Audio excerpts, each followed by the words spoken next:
पण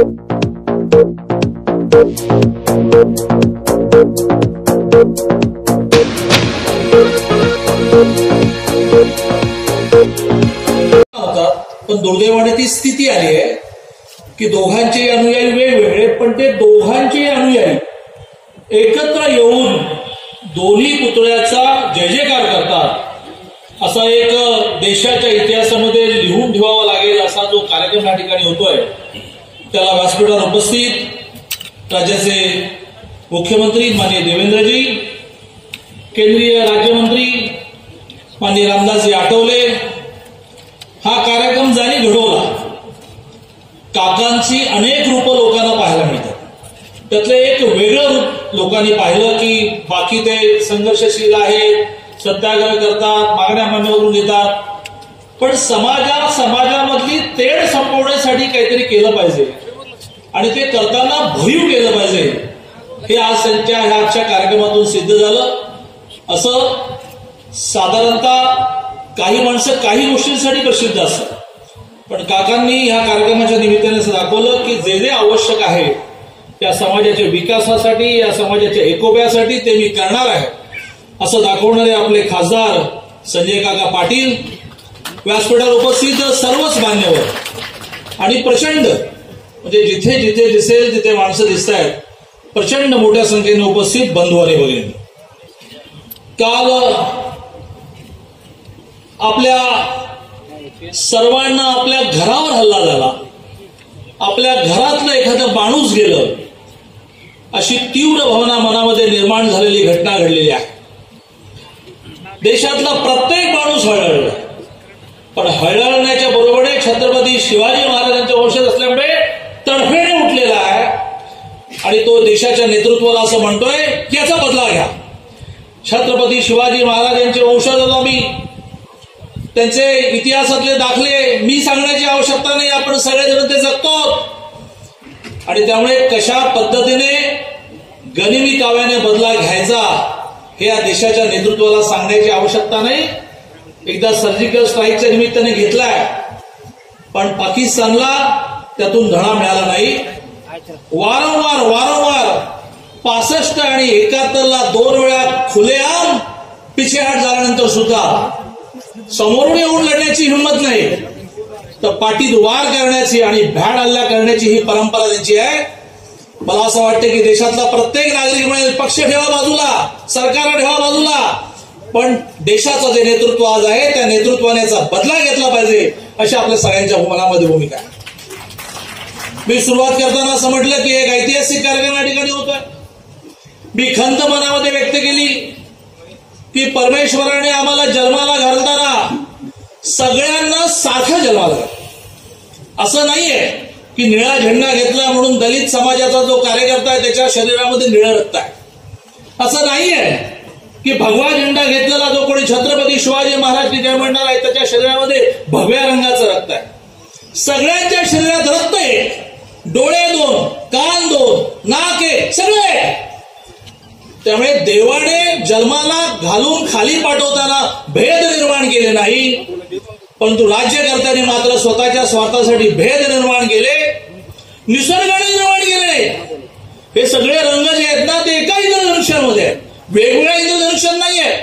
एकाच इंद्रधनुष्यामध्ये पिवळा आहे, निळा आहे, भगवा आहे, हिरवा आहे. जे निसर्गाला जमलं नाही, जे परमेश्वराला जमलं नाही, ते आमच्या राजकीय नेत्यांनी केलं आणि आमच्यामध्ये गट पाडले, तट पाडले. आंबेडकर तुमचे, शिवाजी महाराज आमचे. तुम्ही आंबेडकर जय म्हणा, आम्ही शिवाजी महाराज जय म्हणा. याच्यावर मात करण्याची आवश्यकता आहे.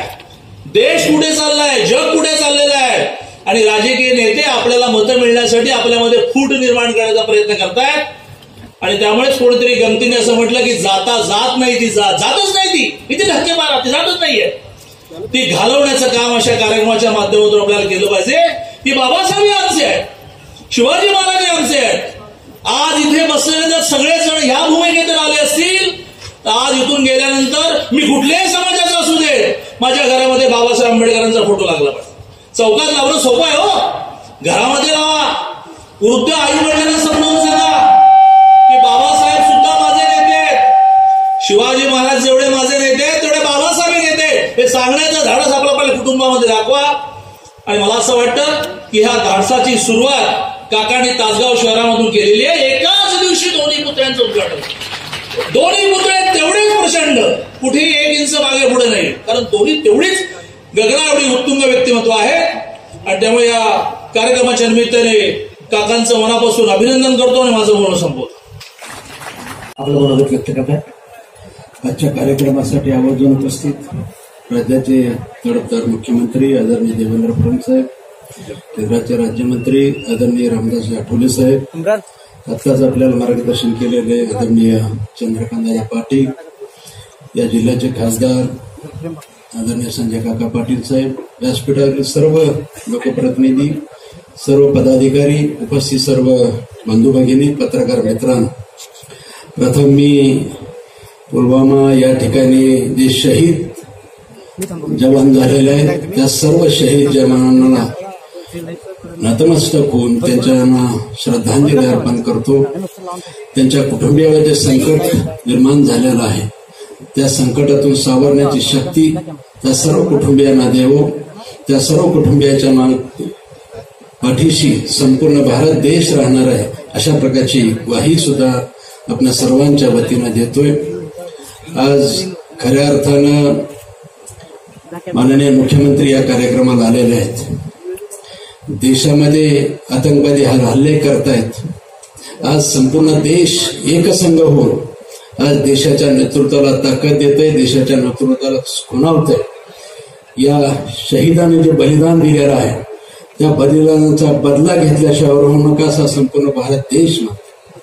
आणि हीच शिकवण आम्हाला डॉक्टर बाबासाहेब आंबेडकरांनी दिली असं, छत्रपती शिवाजी महाराजांनी दिले असं. आणि हे दोन समाज एकत्र येऊन संपूर्ण देश जसा एकत्र यायला लागलेला आहे, या देशाच्या संरक्षणासाठी जसा एकत्र यायला लागलाय तसा या देशाच्या संरक्षणासाठी आपण सुद्धा सर्व जातीभेदी मनातून दूर करून, जातीच्या भिंती दूर करून आपण सर्व समाजान म्हणजे ज्या डॉक्टर बाबासाहेब आंबेडकरांनी केवळ एका समाजासाठी काम केलेलं नाही, छत्रपती शिवाजी महाराजांनी एका समाजासाठी काम केलं नाही, ते दोघांनी राष्ट्र डोळ्यासमोर ठेवून आपण काम केलेलं आहे.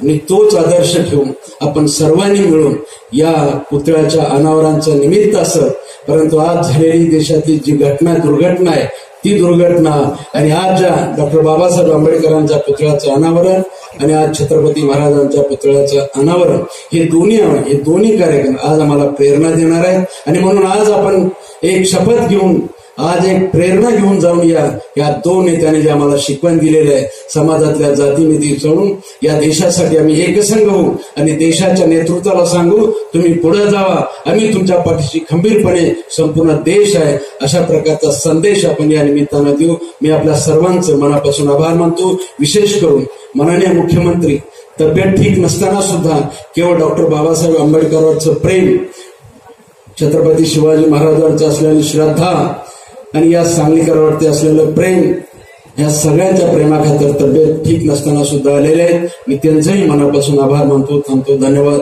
जय हिंद, जय महाराज. धन्यवाद.